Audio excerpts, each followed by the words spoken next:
Boa tarde, boa tarde, boa tarde, minha gente. Boa tarde a todos os polos, a todos os mestres presenciais e alunos que se conectam conosco aqui através das ondas do canal Educação. Boa tarde. Minha gente, hoje são 10 de outubro do ano de 2022. Estamos iniciando mais uma transmissão de aulas para o curso técnico em Finanças. E a disciplina é Fundamentos das Finanças Públicas. Beleza, minha gente? Tudo bem? Câmbio. Eu estou diretamente do Estúdio 7.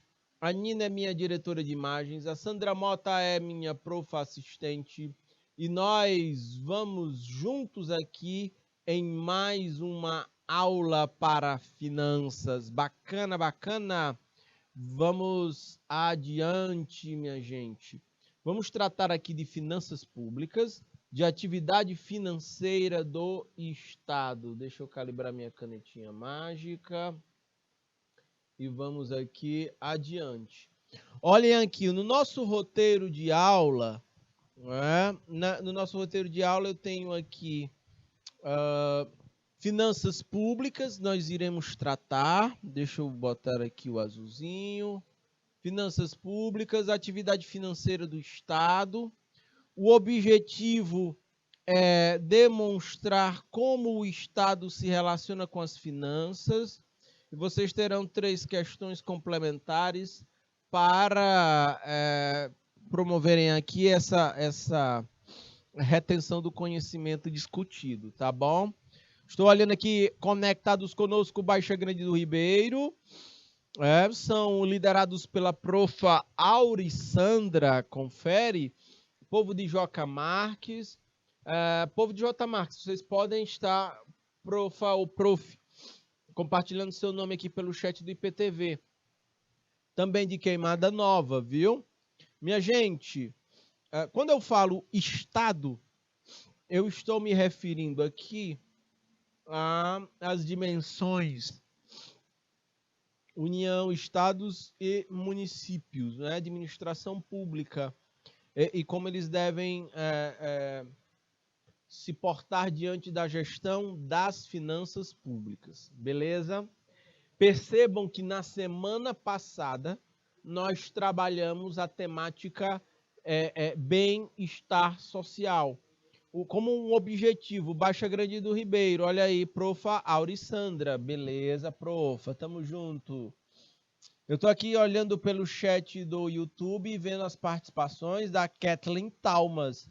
Oi, Kathleen, tu tá por aí? Me diz aí pelo chat do YouTube. Ok, minha gente? Então, vamos adiante.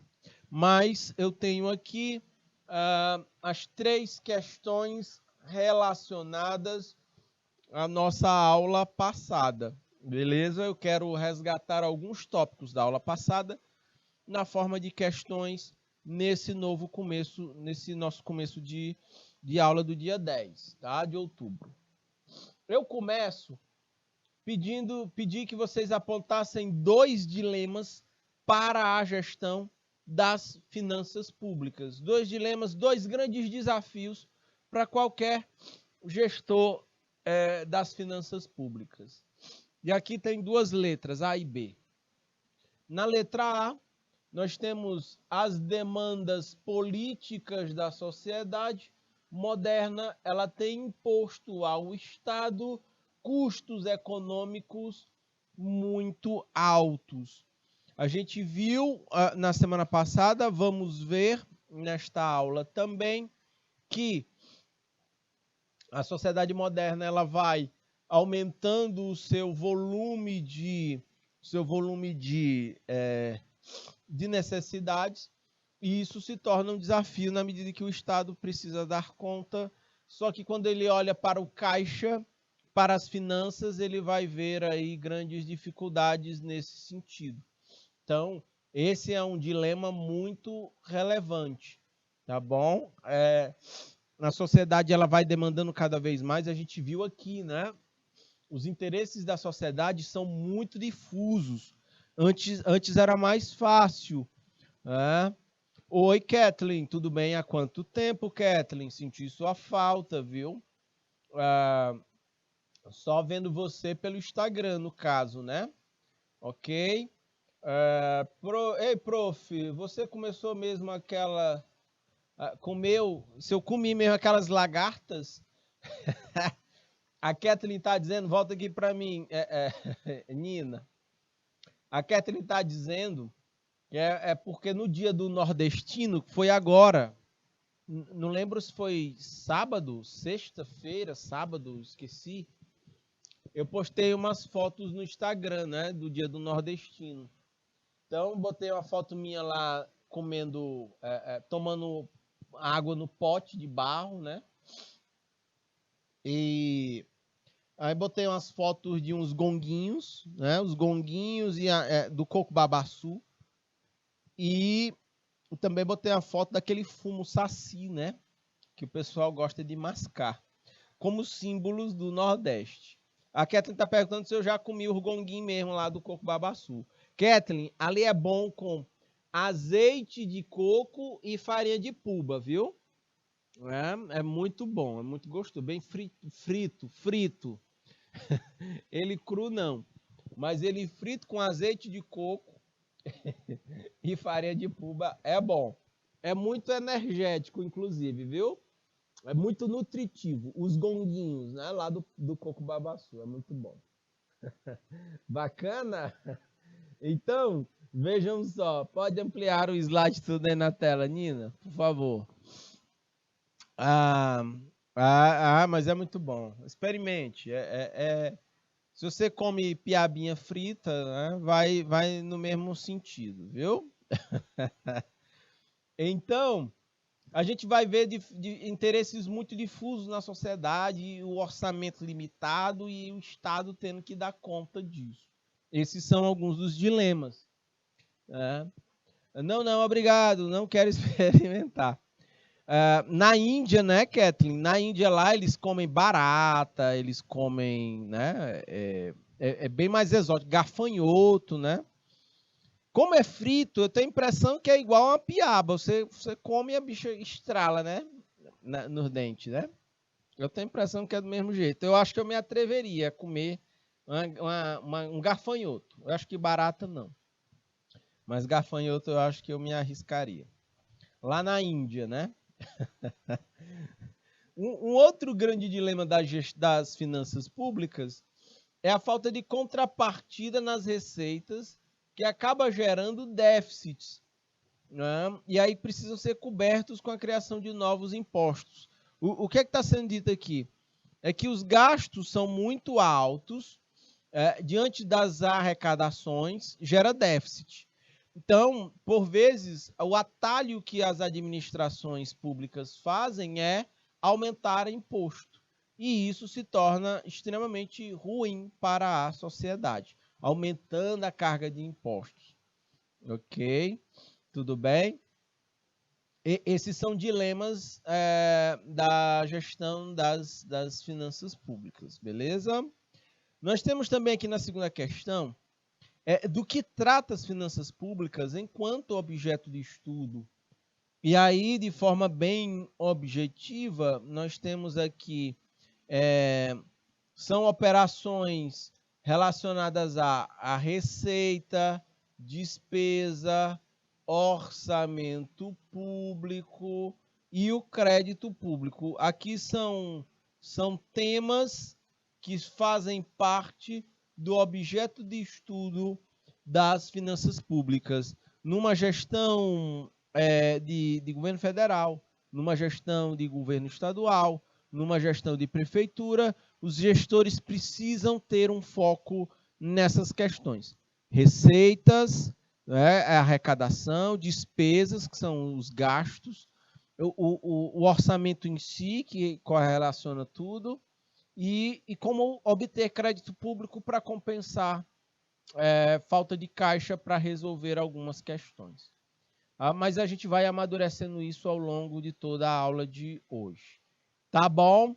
Beleza. Vamos adiante, porque tem uma terceira questão aqui. Eu perguntei, além das atividades básicas das finanças públicas, que outras questões estão no radar da gestão? Então, mencionei que o que é básico nas finanças públicas? Acabei de dizer na questão anterior. Receitas, despesas, orçamento e crédito público. Esse aqui é o objeto de estudo básico das finanças.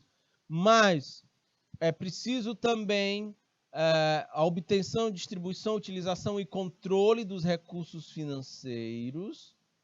Não pode se gerir recursos públicos de qualquer forma. É importante critérios para obter, distribuir. É preciso controlar esses recursos financeiros do Estado, mas também ser regulador da atividade econômica e protetor dos direitos sociais. Por quê? Porque nós já vimos aqui, meus caros futuros técnicos em finanças, que o mercado, quando deixado livre, pode operar de forma distorcida. E aí cabe ao Estado entrar para corrigir essas distorções, de acordo com a visão do Keynes, do John Maynard Keynes. A gente já viu isso aqui em aulas anteriores. Então, essas são alguns pontos ou atividades que precisam estar no radar das administrações públicas.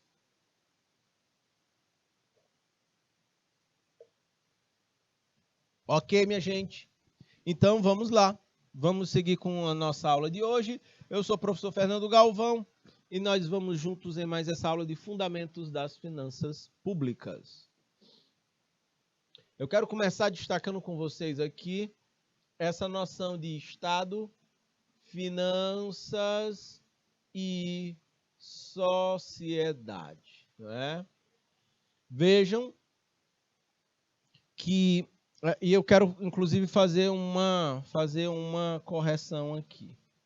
Aqui eu botei suprimidas, mas foi um equívoco. Na verdade, aqui eu estou tratando de que precisam ser supridas. Supridas o quê?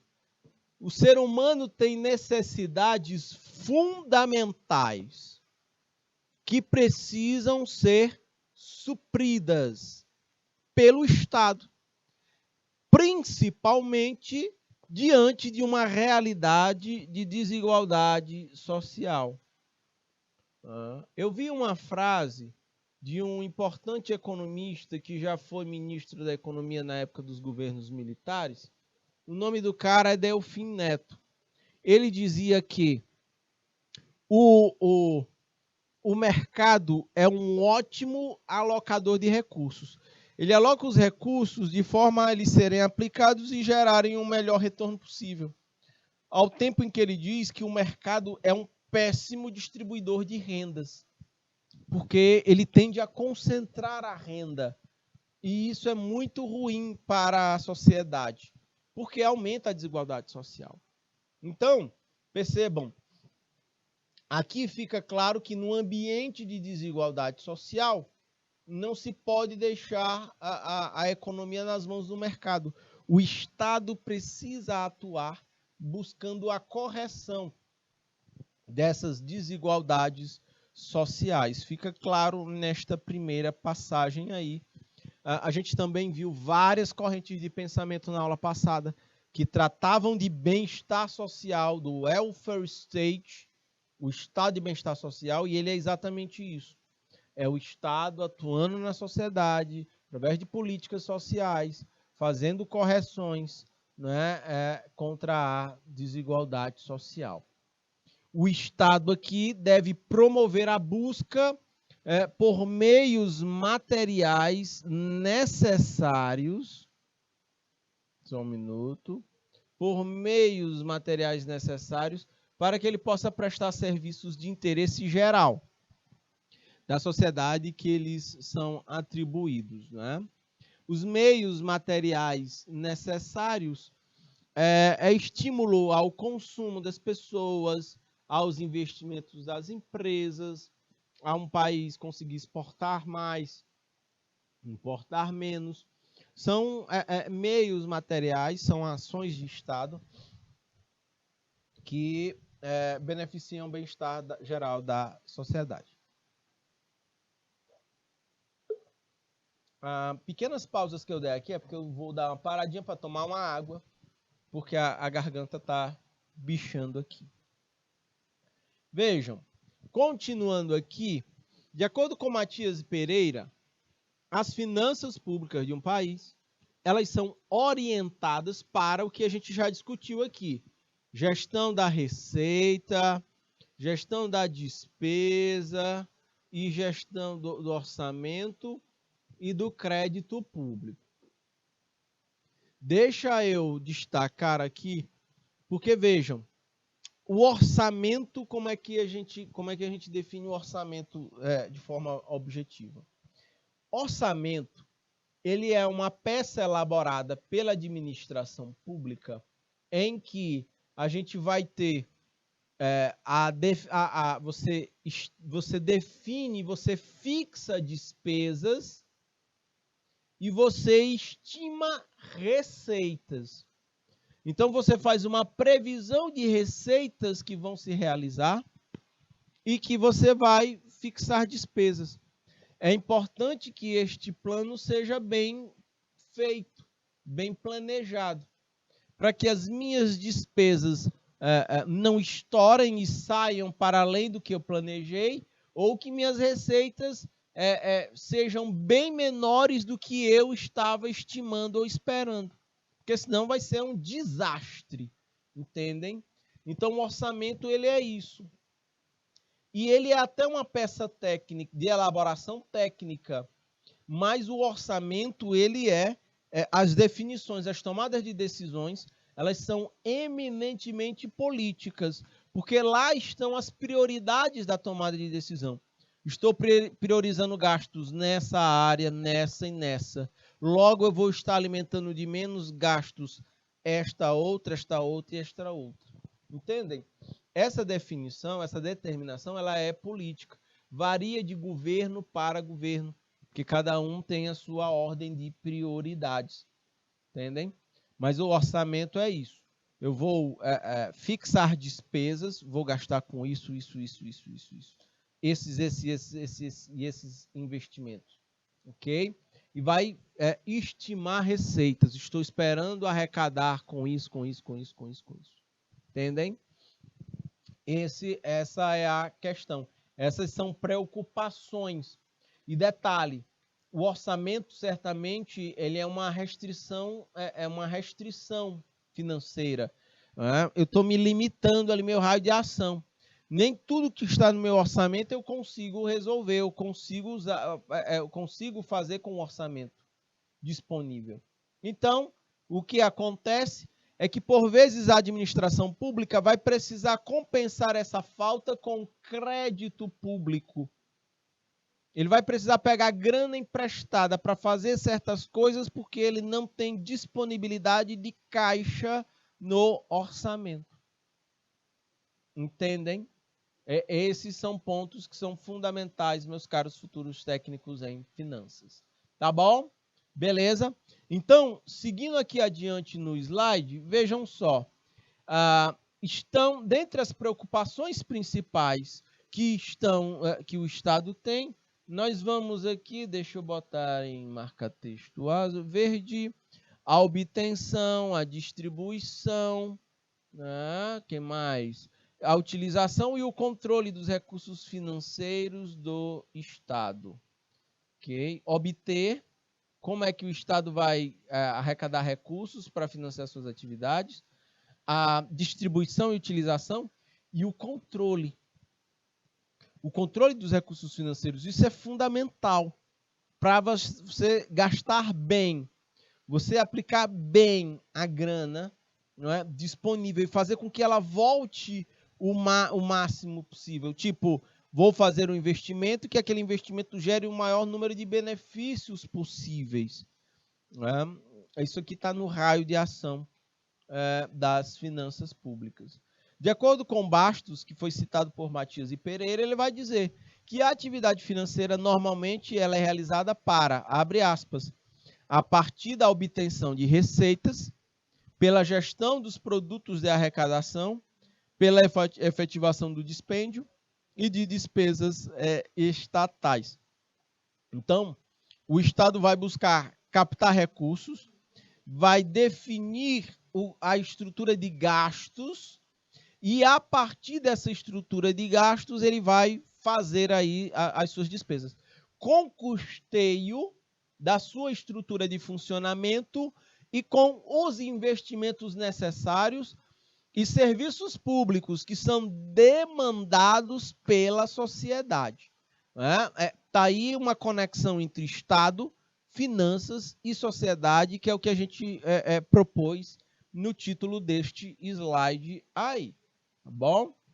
Então, vejam só.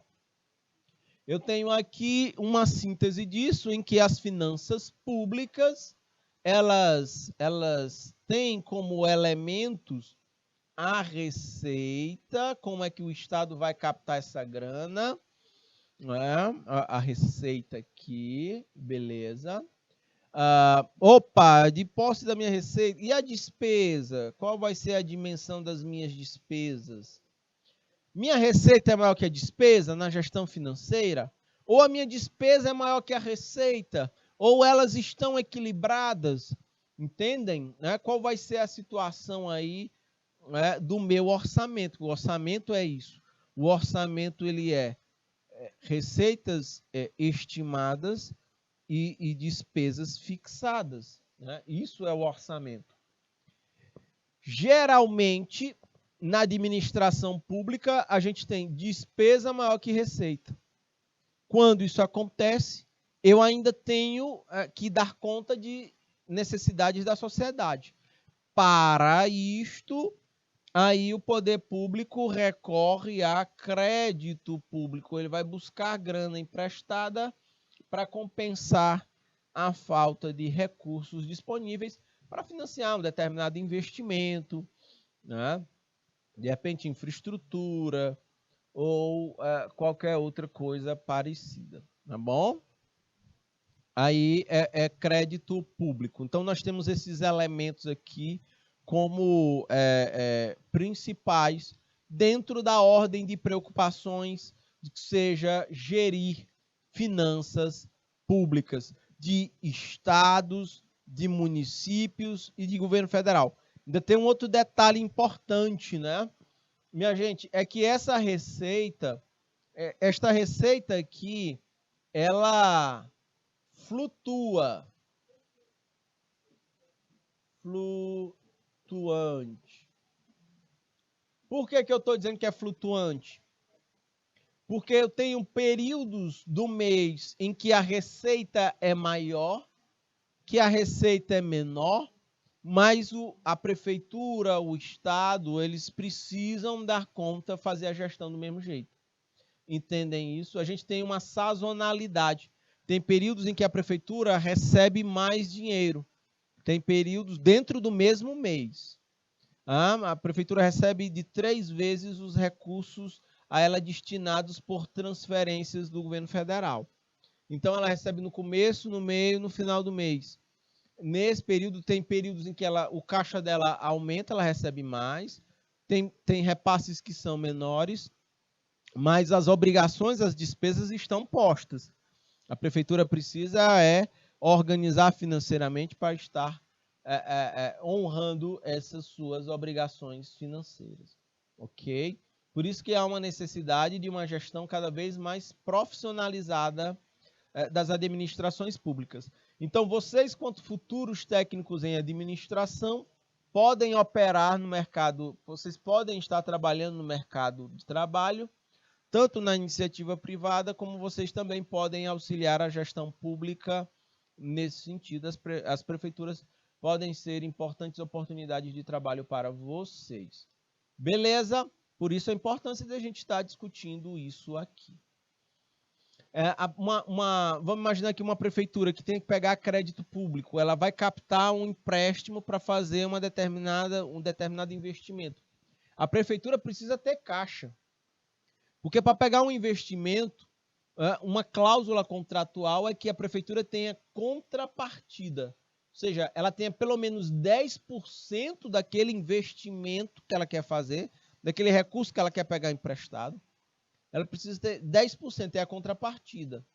90% daquela obra vai ser financiada.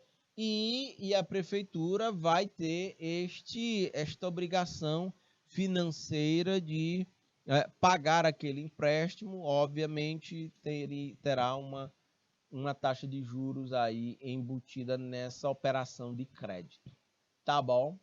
Beleza, tudo bem, minha gente? E aí entram pontos muito importantes que a gente vai discutir aqui e que tem muito a ver com a realidade de vocês aí nos polos. Ok, só um minuto, deixa eu ver aqui. Beleza, vamos aqui. Olhem só.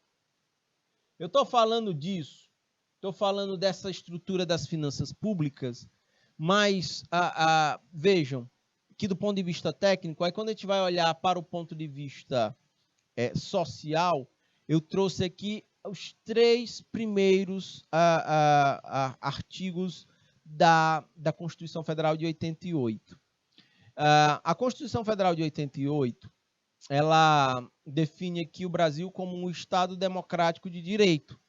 Para isso, é necessário que o Brasil tenha como fundamentos a sua soberania, a sua independência, a sua autonomia na tomada de decisões sobre os rumos que o país deve trilhar, deve expandir o conceito de cidadania para a população, garantir o acesso da população a direitos, direitos constitucionais, dignidade à pessoa humana, valores sociais do trabalho e da livre iniciativa, já mencionei para vocês.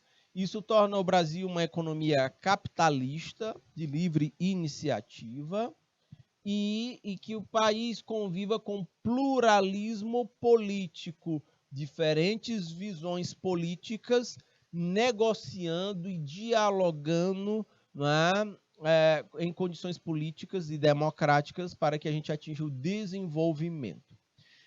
Esse é o que se prega no Estado Democrático de Direito. Mas vejam, quando a gente olha para isso e olha para essa estrutura aqui anterior, o que é que o Brasil tem de crônico? O Brasil tem despesas maiores que as receitas. Logo, Brasil vem tendo, ao longo dos anos, dificuldades em conseguir fortalecer todos esses fundamentos previstos na Constituição. Vou dar um exemplo prático aqui. Nós temos aqui a soberania, a autodeterminação e soberania do povo brasileiro, de definir os seus próprios caminhos com independência, por exemplo. Detalhe, a expansão ou fortalecimento da soberania, ele passa por maiores investimentos, por exemplo, em defesa. Quando eu digo em defesa, eu estou falando de exército, de marinha, de aeronáutica, eu estou falando de equipamentos, eu estou falando de armamentos, munição, equipamento, tecnologia, drone, sei lá o quê. E para que o Brasil consiga proteger as suas fronteiras e possa nos proteger contra possíveis inimigos externos. Mas, quando a gente vai olhar para o orçamento brasileiro, a gente vai ver assim, opa, nós temos forças armadas sucateadas, tanques muito antigos, talvez num embate militar a gente teria grandes desvantagens do ponto de vista de estratégia de armamento militar. Então a gente vê ao longo do tempo isso, no exército, a gente precisa, nas forças militares, volto às 3, a gente tem que ter mais investimento em máquinas, em equipamentos, concursos em gestão e treinamento de pessoas, pesquisa, né? Ciência, pesquisa e desenvolvimento, né? Tudo isso é fundamental para que a gente consiga avançar, entendem? Então, nesse sentido, a gente olha para o Exército Brasileiro, a gente não vê esses investimentos nesse sentido. Aliás, se a gente parar para olhar o orçamento, a gente vai ver muitos gastos em despesas correntes, em aumento, pagar mais salário para os militares, não é? Para certas regalias, e a gente não vê tantos investimentos na infraestrutura militar. Tipo, navios de ponta, aviões e tudo mais. Isso falando de soberania, tá bom? Na cidadania, percebam, são mais investimentos em políticas públicas de saúde, de educação, de saneamento básico, de redes de energia, abastecimento de água. Isso tudo é fortalecimento da transporte público de qualidade. Tudo isso é cidadania. Mas o que a gente vê são as gestões públicas sempre reclamando que faltam recursos para financiar esses tópicos que estão definidos na Constituição de 88. Pode ampliar o slide todo aí na tela, Nina? Então, seguindo aqui, a gente tem mais. Eu trouxe aqui mais 2 artigos da Constituição Federal. Eu até já mostrei na aula passada, mas reforço aqui. Os poderes da União são independentes e harmônicos entre si, legislativo, executivo ou judiciário, ou pelo menos deveria ser. Não temos percebido essa harmonia nos últimos tempos. E no artigo 3º da Constituição, o que é que o Brasil tem como prioridade para, tipo, como um plano? Como é que o Brasil quer ser visto ao longo dos anos? Como uma sociedade livre, justa e solidária, sacam? Garantir o desenvolvimento nacional, isso aqui está dito na Constituição de 1988, que o Brasil precisa erradicar a pobreza e a marginalização, reduzir as desigualdades sociais e regionais entre os estados, e a gente precisa promover o bem de todos, sem preconceito de raça, de origem, de sexo, de cor ou quaisquer outras formas de discriminação. Esse é o plano de país que está descrito na Constituição Federal de 1988.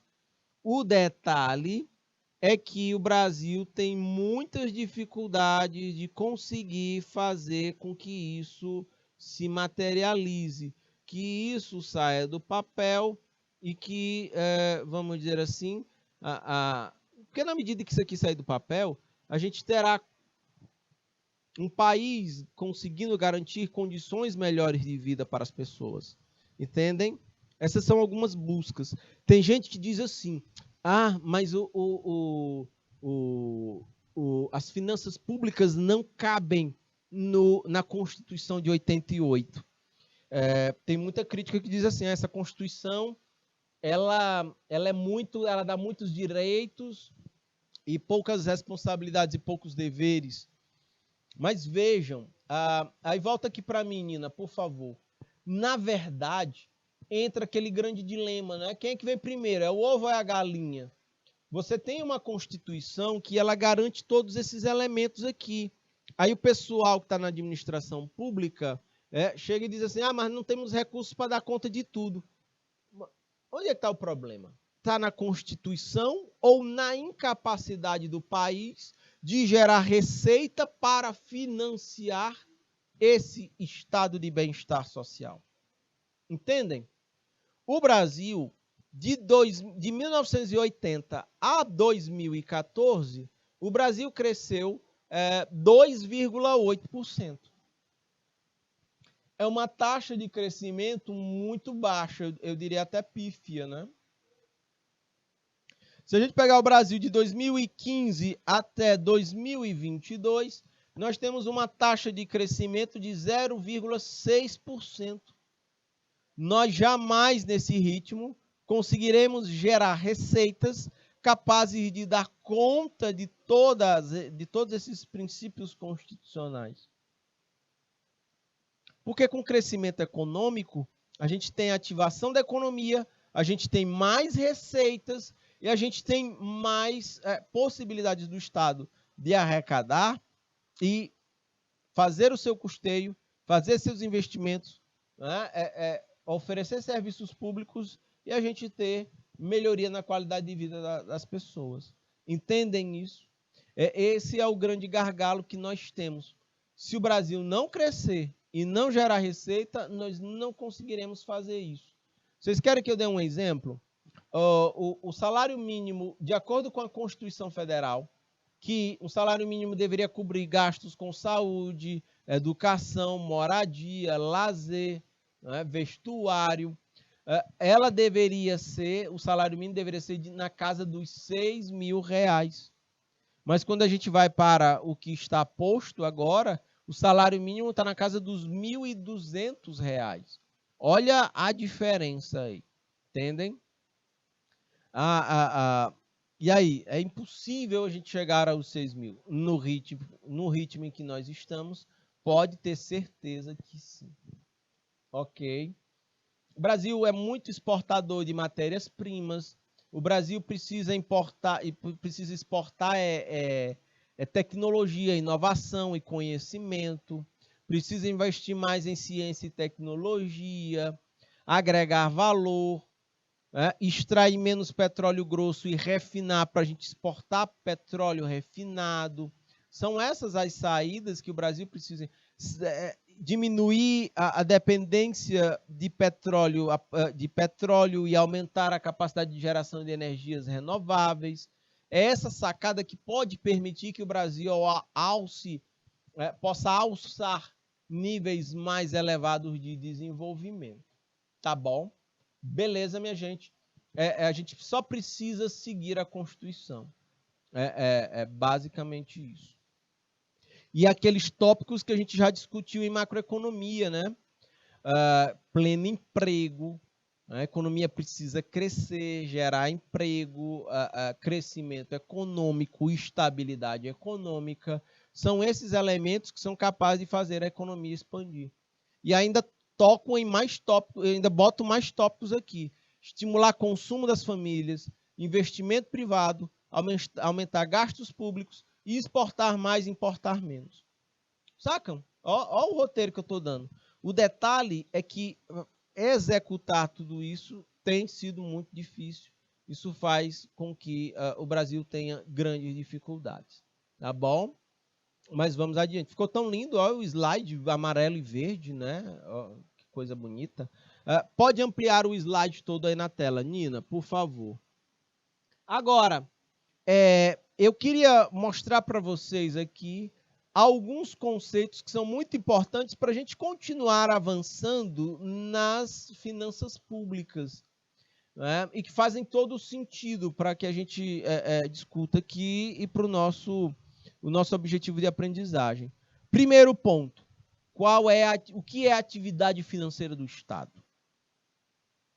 É uma atividade de natureza patrimonial, cujo objetivo é atender às necessidades públicas. Minha gente, isso aqui é uma linha de corte muito importante para a nossa aula de hoje. Vou até circular ela de roxo aqui. Isso aqui é fundamental. Isso aqui mostra que a gente não pode confundir gestão pública com gestão privada. Pergunto para vocês, meus caros futuros técnicos em finanças, qual é o objetivo principal de uma empresa privada? Lucro. Qual é o objetivo principal da atividade pública? As necessidades públicas. o bem-estar da população.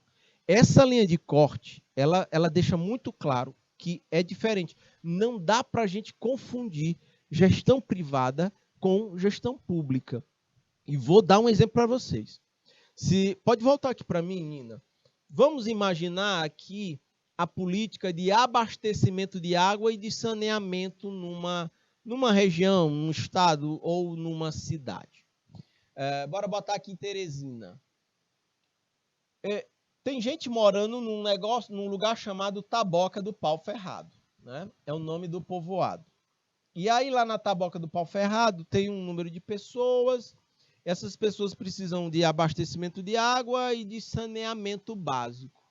Detalhe, pode ser que do ponto de vista privado, se uma empresa privada estiver operando essa política, expandir redes de abastecimento de água e expandir saneamento básico pode não ter viabilidade econômica.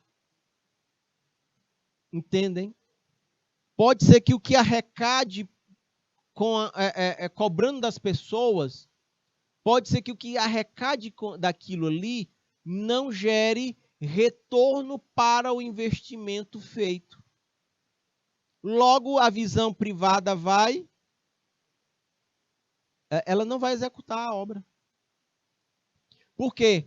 Você tem o baixo retorno, o risco de inadimplência, das pessoas não conseguirem pagar suas contas. Então, a iniciativa privada, para ela, pode não ser interessante. Mas, mesmo assim, o interesse público clama por abastecimento de água e saneamento. Logo, aqui, a atividade pública do Estado, ela precisa fazer, porque ela não objetiva lucro, diferente da privada. O interesse público, ele é maior, ele é quem deve prevalecer. Entendem? Minha gente, eu estou olhando para o relógio agora, são 15 horas e 4 horas e 45 minutos. Eu vou para um breve break, já eu volto e a gente continua a nossa linha de raciocínio.